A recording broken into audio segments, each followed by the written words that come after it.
देखो भाई, मो बस पब्लिक लोगों को, पैसेंजर लोगों को अच्छा सर्विस देता है, लेकिन अपना ही स्टाफ को बहुत ही गंदा सर्विस देता है।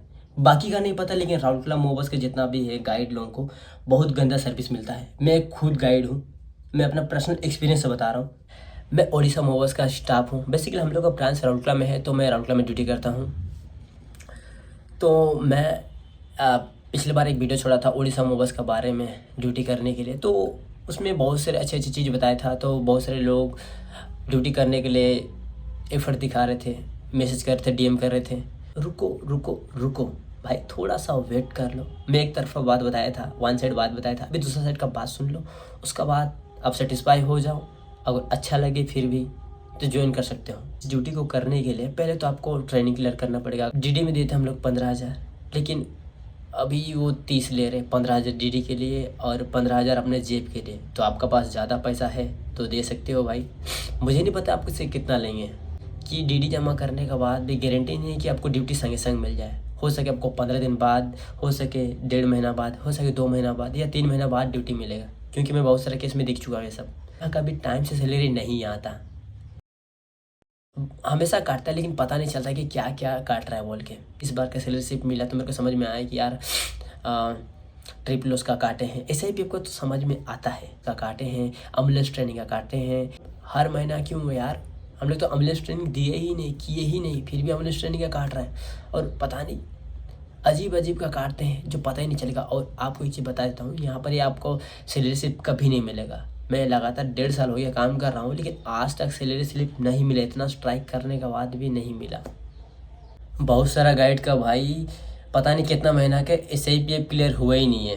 तो यहाँ तक जानता हूँ भाई, कोई कोई गाइड का 1.5 साल का SIPF क्लियर किया ही नहीं है, और लोगों को बोलता है कि यार तुम लोग को हैंड टू हैंड कैश देंगे। अच्छा एक बात बताओ भाई, तुम जब 1200 करके तुम महीना में अकाउंट में भर नहीं सकते हो, SIPF क्लियर कर नहीं सकते, क्या गारंटी है कि भाई तुम 50-60 हज़ार हैंड में दे पाओगे? इसका कोई लॉजिक है? खाली उल्लू बना रहे। इतना सारा मुसीबत एक ही बार झेल सकते हो? फिर तो वेलकम यार, कॉन्ग्रेचुलेसन। जब यहाँ पर आप ड्यूटी करते हो तो मेजर 2 नियम ऐसे हैं जो आपको परेशान करता है, जैसे FC FNC। FC केस यहाँ लगता है जहाँ आप टिकट पैसा लेके पैसेंजर को टिकट नहीं देते हैं, और FNC केस वहाँ लगता है जहाँ आप लेट टिकटिंग करते हैं। अच्छा मान लो यहाँ पर ही मैंने 25, 26, 27 या 30 का अंदर कैपेसिटी वाला बस में एक ही ट्रिप में कम से कम 160, 170 आदमी चढ़ेगा, और एक जन का टिकट मिस भी हो जाएगा ना, आपका ऊपर 5,000 का फाइन लगेगा। आप बताओ किस हिसाब से ये सही है? एक तो ओवरलोडेड बस जा रहा है, वहाँ सब लोग मैनेज कर रहे हैं, और वहाँ किसी का 5 रुपये का टिकट छूट जाए, नहीं भी किए होंगे तो भी आपको इंक्वायरी बुलाएंगे, 10 दिन बैठाएंगे। अगर किसी को आप टिकट दिए हैं 5 रुपये 10 रुपये जो भी टिकट दिए हैं, अगर वो पैसेंजर बोल दे कि नहीं पैसा लेके मेरे को टिकट नहीं दिया है, फिर भी आपको 5,000 भरना पड़ेगा।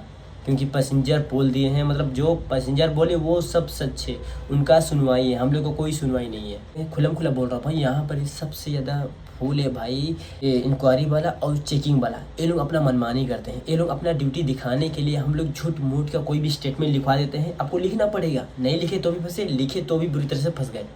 आपको कोई भी झूठा मोटा केस में ये लोग बैठा देंगे और फाइन भरा देंगे। ये हो रहा है और हुआ भी है, आगे भी होगा, क्योंकि इनका ऊपर कोई एक्शन लिया नहीं जाता है। इनको इंक्वायरी करने वाला कोई नहीं है, इनका ऊपर एक्शन लेने वाला कोई नहीं है। हम लोग कितना बार जाके DM से बात किए हैं, DM को बोले भी हैं, और वो हमेशा क्या बोलेंगे, नहीं एप्लीकेशन लिख के दो, एप्लीकेशन लिख के दो। अरे भाई एप्लीकेशन कितना लिख के दे, आपका अंडर में सब कुछ है, आपको सब पता है, क्यों एप्लीकेशन? भाई आप बात करो ना, आप नियम को चेंज करो ना, नियम अपग्रेड करो ना। वही घसा पेटा नियम भाई। बिना भूल में हम लोग बैठ जा रहे हैं, 10 दिन बैठ जा रहे हैं, 15 दिन बैठ जा रहे हैं, फाइन लग जा रहा है 5-5 हज़ार। हलवा है क्या? यहाँ हम लोग कमाने आए हैं या देने आए हैं? ओडिशा मोबस भाई एक ट्रांसपोर्ट कंपनी है, तो यहाँ कभी भी कहीं भी कुछ भी हो सकता है, कहीं भी एक्सीडेंट हो सकता है। तो कंपनी को भाई हम सब स्टाफ के लिए एक मेडिकल पैकेज होना चाहिए, लेकिन ऐसा कभी नहीं हुआ है। मैं बता रहा हूँ, यहाँ पर ही जब एक्सीडेंट हो जाता है तो हॉस्पिटल लेने के लिए एक एम्बुलेंस नहीं है। कहाँ लेते हो? जो मो बस का जो पिकअप वैन है, जो गाड़ी रिपेयर करते हैं, उसमें ढो के लेना पड़ता है। सो जो इतना बुरा किस्मत, इतना बड़ा कंपनी हो गई, यहाँ एक एम्बुलेंस तक नहीं है। एक्सीडेंट होने के बाद आपको 1 रुपया कंपनी तरफ से नहीं मिलेगा। हम लोग भाई जब एक्सीडेंट होता है तो भाई हम लोग चंदा इकट्ठे करते हैं, ताकि हम लोग का जो स्टाफ है उसको बेटर इलाज मिल सके। अब बताओ इससे बुरा किस्मत क्या होगा। आज तक 7-8 बंदे एक्सीडेंट हो गए लेकिन किसी को 1 रुपया नहीं मिला कंपनी की तरफ से। अब बताओ इतना गरीब कंपनी है ये, फिर भी आप ज्वाइन करना चाहते हो तो वेरी गुड यार, आओ, वेलकम।